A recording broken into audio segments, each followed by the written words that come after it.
ହଇଜାର କାହାଣୀ। ଏହି କାହାଣୀ ମାଧ୍ୟମରେ ଆସନ୍ତୁ ଜାଣିବା କିପରି ହଇଜା ବା କଲେରା ଆମ ଗାଁର ଚିତ୍ର ବଦଳେଇ ଦେଲା। କ୍ଷୁଦ୍ର ହଇଜା ଜୀବାଣୁ ଆଖିକୁ ନ ଦିଶୁଥିଲେ ମଧ୍ୟ ନଦୀରେ ପ୍ରବାହିତ ହୁଏ, କ୍ଷୁଦ୍ର ହେଲେ ବି ମାରାତ୍ମକ। ସ୍ତ୍ରୀ ଲୋକମାନେ ନ ଜାଣିଥିବାରୁ କଲେରାକୁ ପାଣି ମାଧ୍ୟମରେ ନିଜ ଘରକୁ ଆଣିଥାନ୍ତି। ମାଛିମାନେ ତାଙ୍କ ପାଦରେ କଲେରା ଜୀବାଣୁ ବହନ କରନ୍ତି। ଅପରିଷ୍କାର ହାତ ଦ୍ୱାରା ମଧ୍ୟ କଲେରା ବ୍ୟାପେ।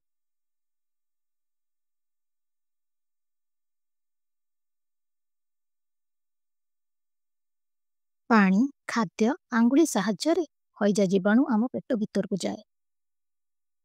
ଦିନେ ପରିଣାମ ଏତେ ଖରାପ ହୋଇଗଲା ଯେ ସକାଳୁ ବାପା ଅସୁସ୍ଥ ହୋଇପଡ଼ନ୍ତି। ଖଣ୍ଡ ଖଣ୍ଡ ଭାତ ତୋରାଣୀ ଭଳି ଝାଡ଼ା ହେବାକୁ ଲାଗେ, ବାନ୍ତି ମଧ୍ୟ ହୁଏ।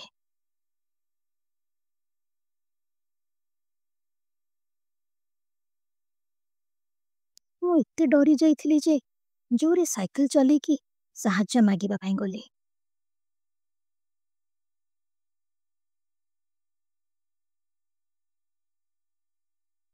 ସାଙ୍ଗରେ ନର୍ସକୁ ଆଇଲି। ନର୍ସ ବାପାଙ୍କୁ ଦେଖି ଜାଣିଗଲେ ତାଙ୍କୁ ହଇଜା ହୋଇଛି।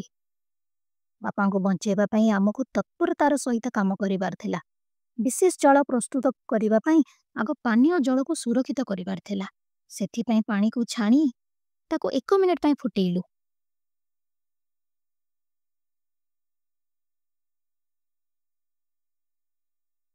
ଅଧ ଚାମଚ ଲୁଣ, 6 ଚାମଚ ଚିନି ଏହି 1 ଲିଟର ସୁରକ୍ଷିତ ଜଳରେ ମିଶେଇଲୁ। ଏହାର ସ୍ୱାଦ ଓଆରଏସ୍ ଭଳିଆ ଥିଲା, ତ ଲୁଣିଆ ନୁହଁ। ମୁଁ ଡରି ଯାଇଥିଲି, କିନ୍ତୁ ଏହାର ସେବନ ପରେ ବାପା ସୁସ୍ଥ ଅନୁଭବ କଲେ। ନର୍ସ ମୋତେ ବୁଝେଇଥିଲେ, କଲେରା ଜୀବାଣୁ ଜଣ ଜଣଙ୍କ ଦେହରେ ଥାଇ ମଧ୍ୟ ତାଙ୍କୁ ଅସୁସ୍ଥ କରେ ନାହିଁ। ସେଇମାନେ ହିଁ ରୋଗ ବିତରଣର କାରଣ ହୋଇପାରନ୍ତି। ଏବେ ମୋ କାମ ଥିଲା ସୁରକ୍ଷିତ ପାଣି ବିଷୟରେ ମୁଁ ଗାଁକୁ ଅବଗତ କରି କଲେରାରୁ ମୁକ୍ତ କରିବା।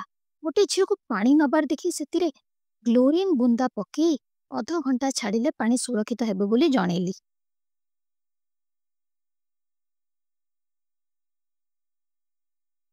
ଜଣେ ଅପରିଷ୍କାର ହାତରେ ଖାଇବାକୁ ଯାଉଥିଲେ।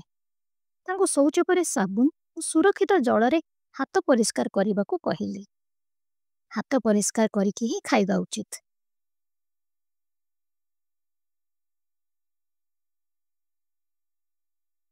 କିଛି ଗ୍ରାମବାସୀ ମୁକ୍ତରେ ଶୌଚ କରି ନଦୀରେ କଲେରା ଜୀବାଣୁ ବିତରଣ କରୁଥିଲେ। ସେମାନଙ୍କୁ ନଦୀରୁ 30 ମିଟରରୁ ଉର୍ଦ୍ଧ୍ୱରେ ପାଇଖାନା ବା ଶୌଚାଳୟ ନିର୍ମାଣ କରିବା ପାଇଁ କହିଲି। ଏହା ଆମ ଗାଁକୁ ପରିଷ୍କାର ରଖିବା ପାଇଁ ଗୁରୁତ୍ୱପୂର୍ଣ୍ଣ। ଜଣେ ମା ଅସୁରକ୍ଷିତ ଖାଦ୍ୟ ବାଢ଼ୁଥିଲେ। ମୁଁ ତୁରନ୍ତ ଯାଇ ତାଙ୍କୁ କହିଲି, ସ୍ୱଚ୍ଛ ପାଣିରେ ହାତ ସଫା କରି ତାପରେ ଖାଦ୍ୟ ପଦାର୍ଥ ଧୋଇ ପରିବା ଚୋପା ଛଡ଼େଇ ରାନ୍ଧିବେ। ଗରମ ଖାଦ୍ୟ ଖାଇବେ ଓ ମାଛିରୁ ବଞ୍ଚେଇବେ। ଏହି ବାର୍ତ୍ତା ମୁଁ ଗ୍ରାମବାସୀଙ୍କୁ ଦେଲି।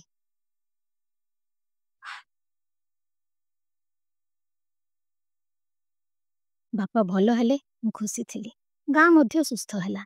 ଏବେ ସମସ୍ତେ ଛାଣିକି ପାନୀୟ ଜଳ ବ୍ୟବହାର କଲେ। ଆମେ ଶୌଚାଳୟ ବ୍ୟବହାର କରୁଛୁ ଓ ତାପରେ ହାତ ପରିଷ୍କାର ମଧ୍ୟ କରୁଛୁ। ଖାଦ୍ୟରେ ମାଛି ବସୁନାହାନ୍ତି। ଖାଦ୍ୟ ଧୋଇ ଛଡ଼େଇକି ରନ୍ଧା ହୋଇଛି ଏବଂ ସମସ୍ତେ ରାନ୍ଧିବା ଆଉ ଖାଇବା ଆଗରୁ ହାତ ପରିଷ୍କାର କରୁଛନ୍ତି।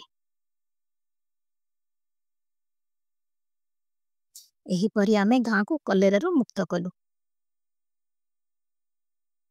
ଆପଣମାନେ ମଧ୍ୟ ନିଜ ଗାଁକୁ କଲେରାରୁ ସୁରକ୍ଷିତ ରଖିପାରିବେ।